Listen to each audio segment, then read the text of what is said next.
Assalamualaikum warahmatullahi wabarakatuh. Bagaimana kabarnya teman-teman? Semoga sehat selalu ya. Jangan lupa tetap patuhi protokol kesehatan,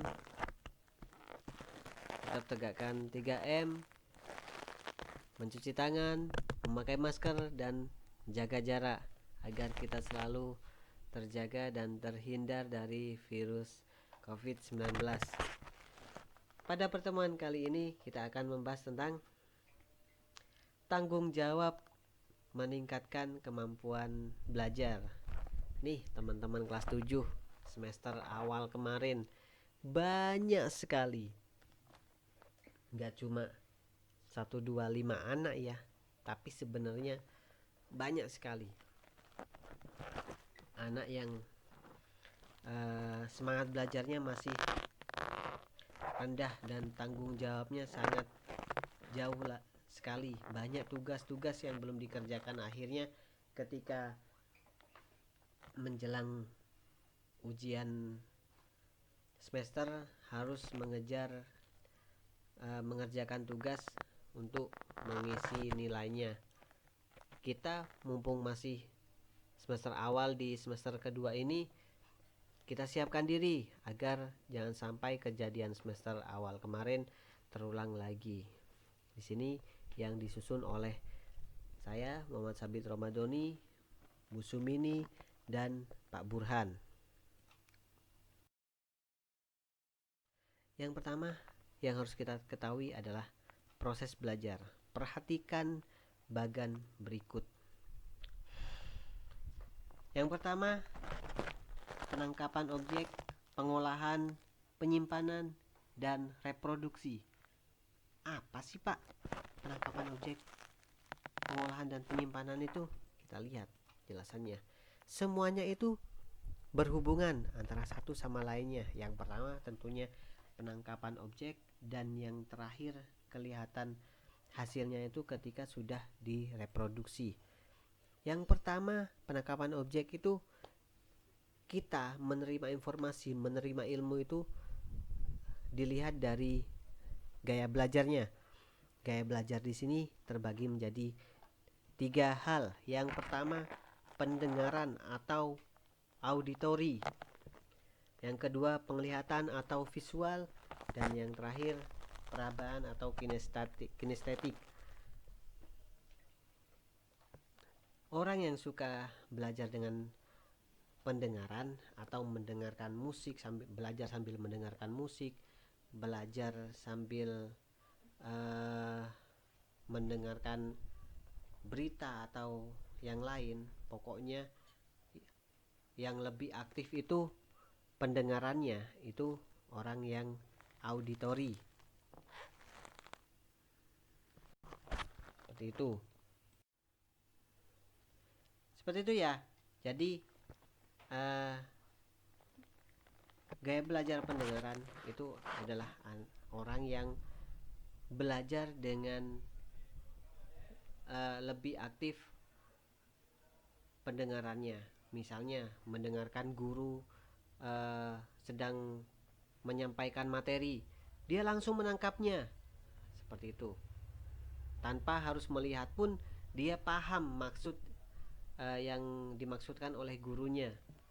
Berbeda dengan gaya belajar visual atau penglihatan, dia harus melihat apa yang dikerjakan oleh gurunya. Misalnya guru sedang mengerjakan menerangkan matematika, 3 kali 9 sama dengan 27.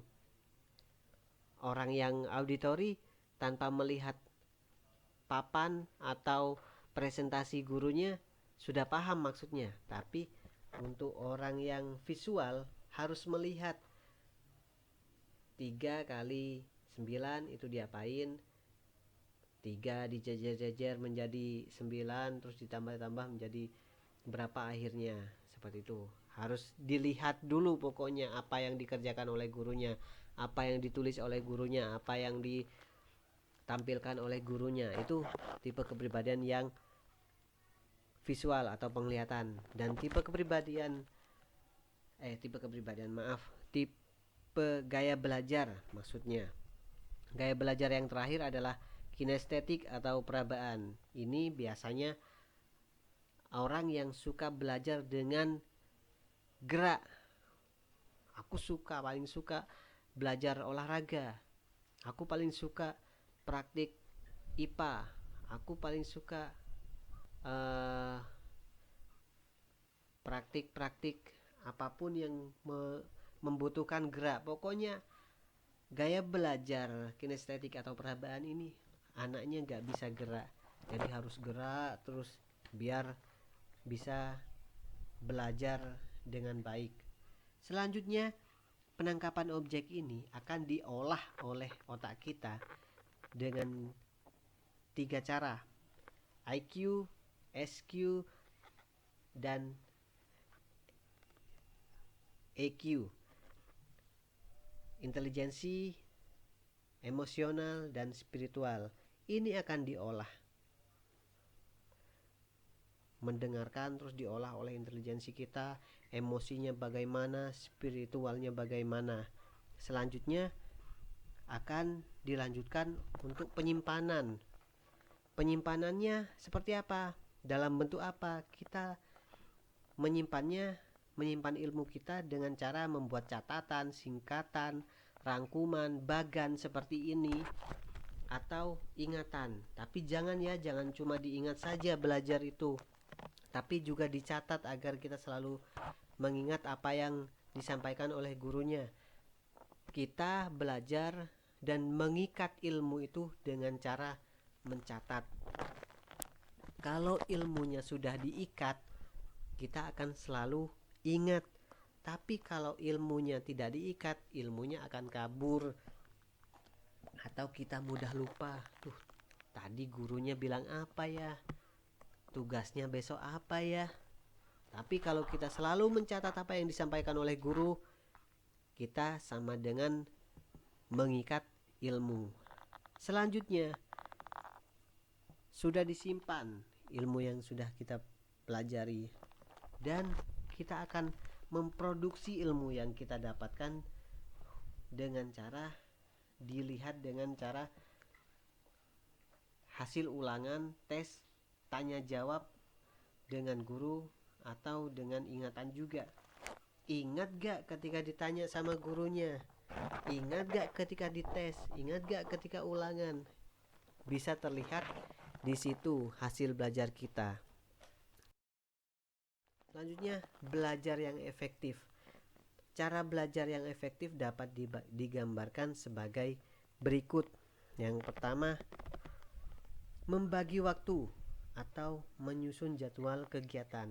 Nah, bagi teman-teman yang kemarin masih sekolah dasar, sekarang udah sekolah menengah pertama ya, ingat udah lain tingkatnya. Kemarin masih sekolah dasar itu bawah, masih suka main, oke lah, gak apa-apa, masih anak-anak suka main, silakan. Tapi sekarang teman-teman sudah SMP ya, sekolah menengah pertama, udah masuk ke usia remaja awal, udah gede, jangan main terus. Tanggung jawabnya ayo ditingkatkan. Tanggung jawab kalian sebagai pelajar itu apa? Mengerjakan tugas dan belajar tentunya. Itu ya, dibagi waktunya. Waktu bermain kapan, waktu belajar kapan, waktu istirahat kapan, waktu refreshing kapan. Ditata mulai dari bangun tidur sampai ke tidur lagi, ngapain aja. Seperti itu. Selanjutnya, cara belajar di sekolah seperti apa? Oke, kita tidak akan membahasnya. Kita akan membahasnya nanti ketika kita sudah tatap muka, karena kita sekarang sedang PJJ. Yang kita akan bahas sekarang adalah cara belajar di rumah. Cara belajar di rumah itu seperti apa? Mungkin ada yang mendekor ruangan belajarnya dengan aktor-aktor film Korea mungkin agar lebih semangat lagi, atau diberi action figure agar ada temannya belajar, atau memberi wangi-wangian aroma terapi agar lebih nyaman lagi.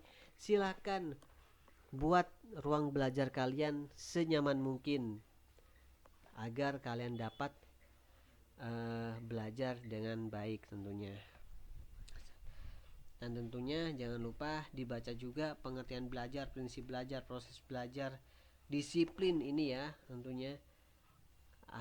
Agar kalian belajarnya efektif tentunya harus disiplin. Jam 7 belajar, ayo belajar dengan baik. Selesai jam setengah 12 selesai.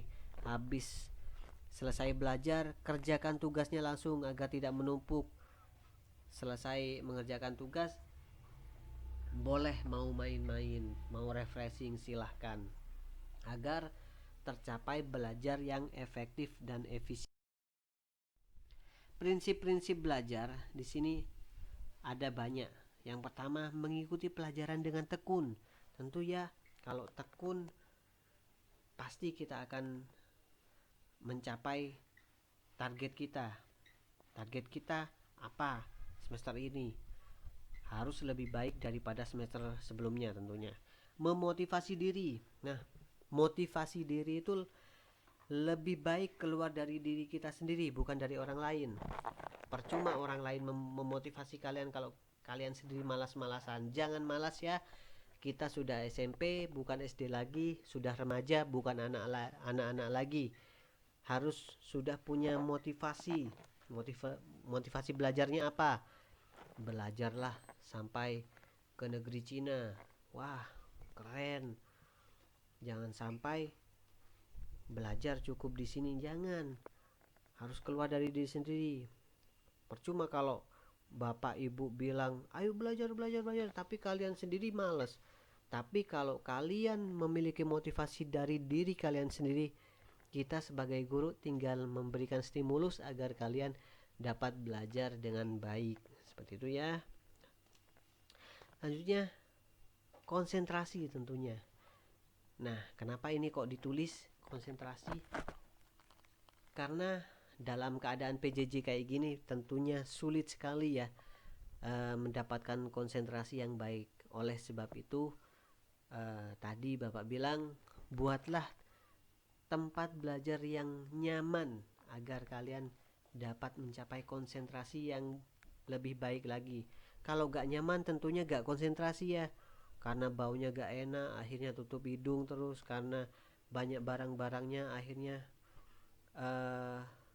riweh sendiri sama barang-barang yang ada di sekitarnya. Ayo bersihkan tempat belajarnya, ayo wangikan tempat belajarnya agar kita dapat berkonsentrasi dengan baik ketika mengikuti pelajaran daring.